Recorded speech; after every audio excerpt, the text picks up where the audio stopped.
তাহলে অন্তরটা কলবটা মাঝে মধ্যে গোসা করে, ঠিক কিনা? কথা বল না, এটা মাঝে মধ্যে গোসা করে, রাগ হয়। তাহলে আমরা বুঝলাম কলব গোসা করে, কলবের একটা অসুস্থতা পবিত্র কোরআনে আল্লাহ বলছে, ঠিক কিনা? আসেন, কলবটা কখনো গাফিল হয়। গাফিল মানে ওটা কাউকে চিনে না, এটা কাউকে চিনে, আত্মীয় স্বজন কাউকে চিনে না। এই জন্য আমার আল্লাহ পবিত্র কোরআন মজিদে বলেন, وَلَا تُطِعْ مَنْ أَغْفَلْنَا قَلْبَهُ عَنْ ذِكْرِنَا وَاتَّبَعَ هَوَاهُ وَكَانَ أَمْرُهُ فُرُطًا। পবিত্র কোরআন মজিদে আমার আল্লাহ বলেন, যে লোকটার অন্তর গাফেল হয়ে গেছে, যে এখন নির্বোধ হয়ে গেছে, ওই অন্তরটা গাফেল, কিছুই বুঝে না। কতক্ষণ না গাফেল, গাফেল মানে অমনোযোগী। তার বোঝা গেল অন্তরটা অমনোযোগী হওয়া, এটা তার একটা ডিজিজ, এটা তার একটা অসুস্থতা। কথা বুঝতে পারছেন? আসেন, এই অন্তরটা মাঝে মধ্যে বোকা হয়, মাঝে মধ্যে কি কতক্ষণ না কেন এটা বোকা হইয়া থাকে, এটা বোকা মনে হয় বুঝে না কিছু। আমার আল্লাহ বলেন, অন্তর যখন বোকা হয় তখন বড় বিপদ। কোরআন মজিদে আল্লাহ কি চমৎকার করে বলতেছে, আল্লাহু আকবার, আল্লাহু আকবার। এমনি তাসাউফের সাবজেক্ট দিয়েছেন আমাকে। কোরআন মজিদে আল্লাহ বলেন অন্তরটা বোকা হয় কখন? وَلَقَدْ ذَرَأْنَا لِجَهَنَّمَ كَثِيرًا مِنَ الْجِنِّ وَالْإِنسِ لَهُمْ قُلُوبٌ لَا يَفْقَهُونَ بِهَا وَلَهُمْ أَعْيُنٌ لَا يُبْصِرُونَ بِهَا وَلَهُمْ آذَانٌ لَا يَسْمَعُونَ بِهَا أُولَئِكَ كَالْأَنْعَامِ بَلْ هُمْ أَضَلُّ। ভাইরা আমার, মাঝে মধ্যে অন্তরটা বোকা হয়, এটা জিনিস বুঝতে চায় না, এটা গাধার চেয়েও খারাপ হয়ে যায়, চতুষ্পদ প্রাণীর চেয়েও অন্তরটা কি হয়ে যায়? খারাপ হয়ে যায়। কথা কি বুঝতে পারছেন? লা ইয়াফকাহুনা বিহা, এই কলবটা কখনো কখনো অন্ধ হইয়া যায়। কি হইয়া যায়? কন্যা ফাইন্নাহা লা তা'মাল আবসার ওয়ালাকিন তা'মাল কুলুবুল্লাতী ফিস সুদূর। কখনো কখনো এই কলবটা অন্ধ হইয়া যায়। এটা যখন অন্ধ হয় তখন বিপদটা আর কিছু দেখে না। এগুলো সব কলবের রোগ। এই যে হেডকোয়ার্টার, যেটা গোটা দেহ মাথা থেকে পা পর্যন্ত যেটা দিয়ে চলে, এইটার মধ্যে এতগুলো রোগ আছে। কতক্ষণ না এতগুলো কি আছে? রোগ আছে। এই কলবটা মাঝে মধ্যে এমন হয় যে ওটাই ইমানদার হয় না, বেঈমান হইয়া থাকে। কতক্ষণ না এটা মাঝে মধ্যে কি হয়? এটা বেঈমান হয়। আমার আল্লাহ পবিত্র কোরআন মজিদে বলেন, ইয়া আইয়ুহার রাসূলু লা ইয়াহযুনুকাল্লাযীনা ইউসাবিউনা ফিল কুফরি মিনাল্লাযীনা ক্বালু আমান্না আল্লাযীনা ক্বালু আমান্না বিআফওয়াহিহিম ওয়া লাম তু'মিন কুলুবুহুম। সুবহানাল্লাহ। কোরআনের আয়াতের মধ্যে বলতেছে যে কখনো কখনো কলবটা বেঈমান হয়, এটা ঈমান আনে না। কলবটা বেঈমান হয়, এটা তার একটা রোগ। আমি বলতে পারতেছি কিনা জানি না, কথা বোঝা গেছে? এইটা দিয়ে আমার দেহ ঠিক থাকবে, এটা মাঝে মধ্যে কি হয়? এটা বেঈমান হয়। কথা বোঝা গেছে? এটা কি হয়? এটা কখনো কখনো বেঈমান হয়, আবার কখনো কখনো এটা মুতাকাব্বির হয়ে যায়। কি হয়ে যায় বলেন না? মুতাকাব্বির হয়ে যায়। এটা জঘন্য মুতাকাব্বির হয়ে যায়, এটা সহজে কথা শুনতে চায় না।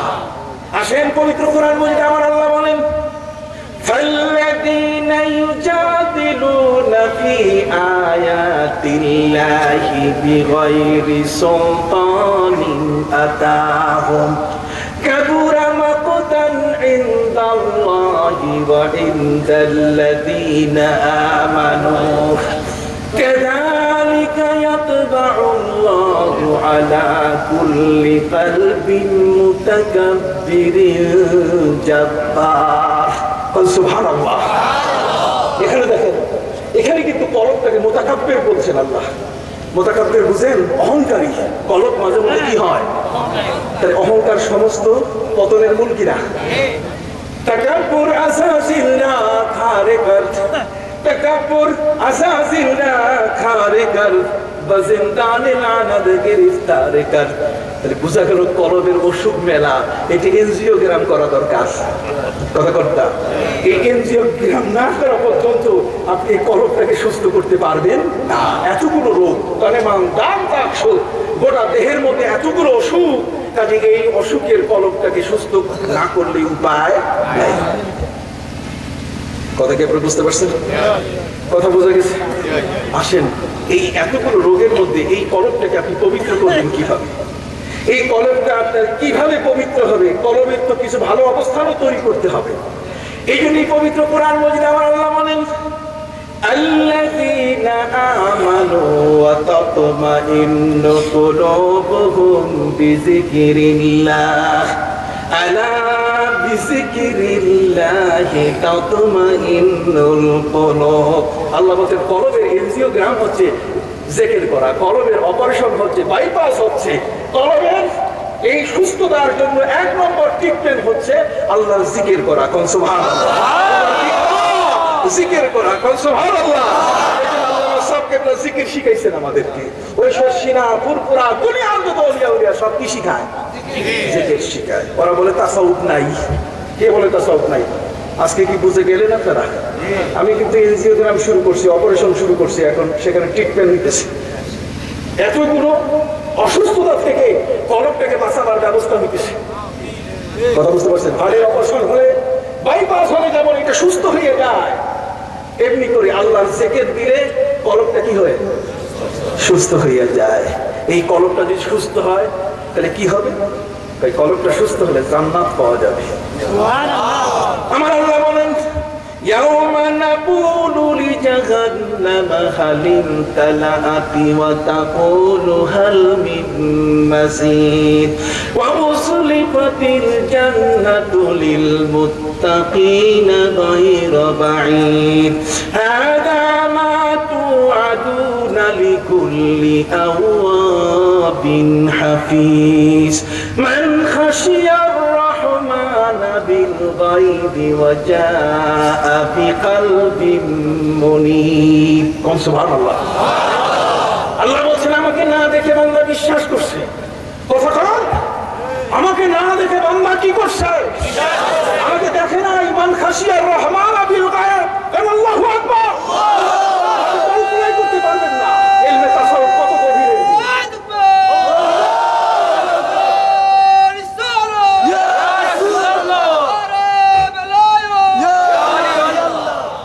ভাইরা আমার, আমার আল্লাহ পবিত্র কোরআন মাজিদে কি সুন্দর করে বলেন, হে ভাইরা, কলবটা যদি ভালো না থাকে, কলবটার ভালো করার জন্য তাকওয়ার ডোজ দিতে হবে। কতক্ষণ না, ওই যে হোমিওপ্যাথিক ঔষধ 10 দেওয়ার পরে ওইটা 30 বানাইতে হয়, আর 30 দিয়ে ছাঁকি দিলে এটা 1000 হয়ে যায়। তো কাজে কলবটাকে এটা ছাঁকি দিয়ে 1000 বানাইতে হবে। এটার মধ্যে তাকওয়া, তার তাকওয়া সৃষ্টি করতে কি লাগবে? যত সম্মানের জিনিসগুলো আছে একে সম্মান দিতে হবে। কাবা ঘরকে সম্মান করতে হবে, নবীকে সম্মান করতে হবে, ইয়ারবি সালাম আলাইকুম বলতে হবে, সব আসতে হবে। তো হুজুর এটা কোথায়? আসেন, পবিত্র কোরআনে আছে। পবিত্র কোরআনে আল্লাহ তাআলা এই কলবটাকে তাজা করা, এটার খাবার আল্লাহ দিচ্ছেন। এই খাবারগুলো দিলে কলব তাজা হয়ে যাবে। সুবহানাল্লাহ। আর অসুস্থতা থাকবে না। সেটা কি?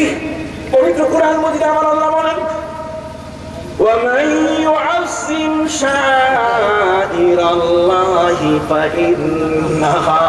فَإِنَّهَا مِن تَقْوَى الْقُلُوبِ। সুবহানাল্লাহ।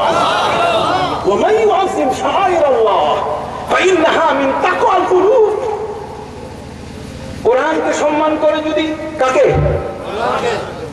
নবীকে সম্মান করে যদি, মক্কা মদিনাকে যদি সম্মান করে, নবীর জন্মস্থানকে যদি সম্মান করে, ভাইরা নবীর নামকে যদি সম্মান করে, নবীর প্রতি সালাম দেওয়াকে যদি সম্মান করে, নবীকে যদি তাজিম করে, তাজিমের যতগুলো দিক, এটা ইলমে তাসাউফ, এগুলো ফেকা ইলমে শরীয়ত দিয়ে বোঝা যাবে না।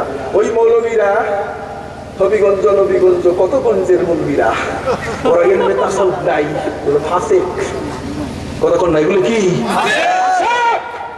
এরা ফাসিক। নবীর প্রেম এদের ভিতরে নাই। ওরা ইলমে তাসাউফটাকে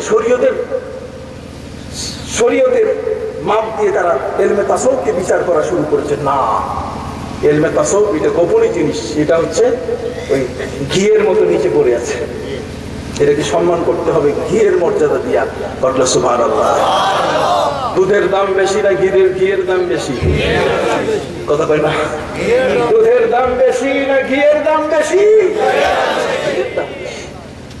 কাজে ইলমে তাসাউফ একচুয়ালি ইম্পর্টেন্ট। যত নবী ওলি এসেছেন সবার ইলমে তাসাউফ ছিল, আর যারা ইলমে তাসাউফের এই গভীরতায় পৌঁছে না তাদের জন্য মহাবিপদ। কথা বুঝতে পারছেন? আসল ভাইরা আমার, পবিত্র কোরআন মজিদে এই কলবটাকে যদি আপনি পবিত্র করতে চান, আমার আল্লাহ বলেন আলাম ইয়ানি লিল্লাযীনা আমানু আন তাখশা কুলুবুহুম ওয়া মা নাযালা মিনাল হক। আল্লাহ পবিত্র কোরআন মজিদে বলছেন, পৃথিবীর মধ্যে যখন কোনো মানুষ আল্লাহর প্রতি ঈমান আনে, আল্লাহর উপর থেকে যে কোরআন নাযিল হয়েছে এর উপরে যখন অবিচল বিশ্বাস আনে, এই বিশ্বাস এবং আল্লাহর ভয়টা যদি অন্তরের মধ্যে সে সৃষ্টি করে, অটোমেটিক তার কলব রোগমুক্ত হয়ে যাবে। তার কলব কি হয়ে যাবে? রোগমুক্ত হয়ে যাবে। অতএব কলবের উপরে কিন্তু মহাবিপদ। খাতামাল্লাহু আলা কুলুবিহিম ওয়া আলা সামিহিম ওয়া আলা আবসারিহিম গিশাওয়া। সম্মানিত সুধী, এই জন্য আমি আপনাদের খেদমতে বলতেছি যে কলবের ট্রিটমেন্ট হচ্ছে কি?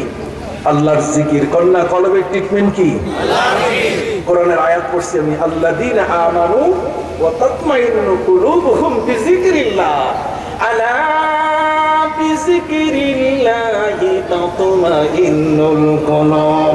বিশ্বনবী মুহাম্মদুর রাসূলুল্লাহ সাল্লাল্লাহু আলাইহি ওয়াসাল্লাম বলেন, লিকুল্লি শাইইন সিকালাতুন ওয়া সিকালাতুল কুলুবি যিকরুল্লাহ।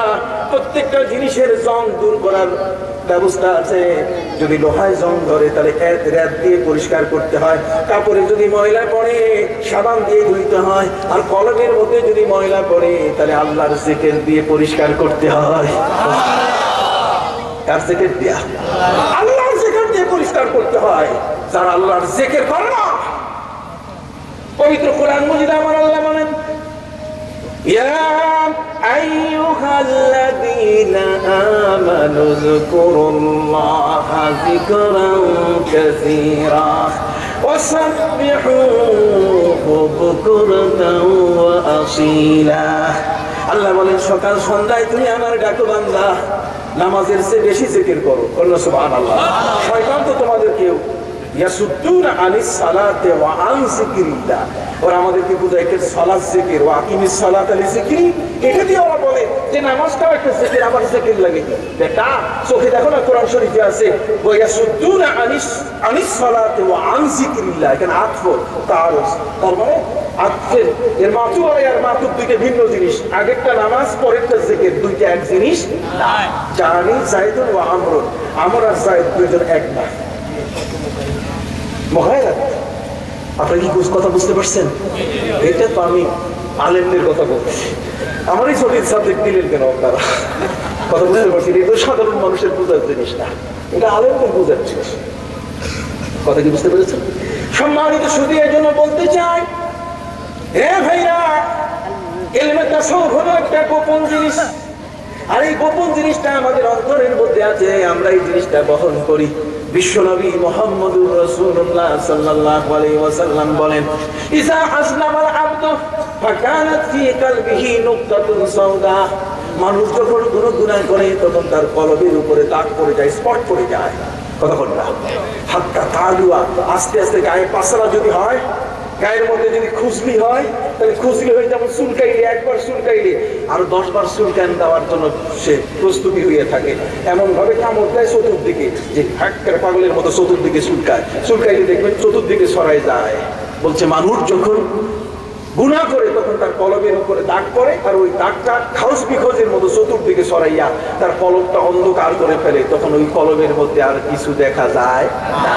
তখন টুপি ভালো লাগে না, দাড়ি ভালো লাগে না, তখন বোরকা ভালো লাগে না, তখন কোরআন ভালো লাগে না, বাজে কথা। এই জন্য বিশ্বনবী মুহাম্মদ রাসূলুল্লাহ সাল্লাল্লাহু আলাইহি ওয়াসাল্লাম বলছেন, আমি কিন্তু তোমাদের জন্য 4টা মিশন নিয়ে আসছি। কয়টা? জোরে বলেন কয়টা? এবং আমার আল্লাহ বলছেন, হে পৃথিবীর মানুষেরা, আমি কারো উপরে কোনো নবী পাঠাইয়া কখনো তাদের উপরে ইহসান, আমি উপকার করেছি এটা আমি বলি নাই। কিন্তু পৃথিবীর ঈমানদাররা শুনে নাও, তোমরা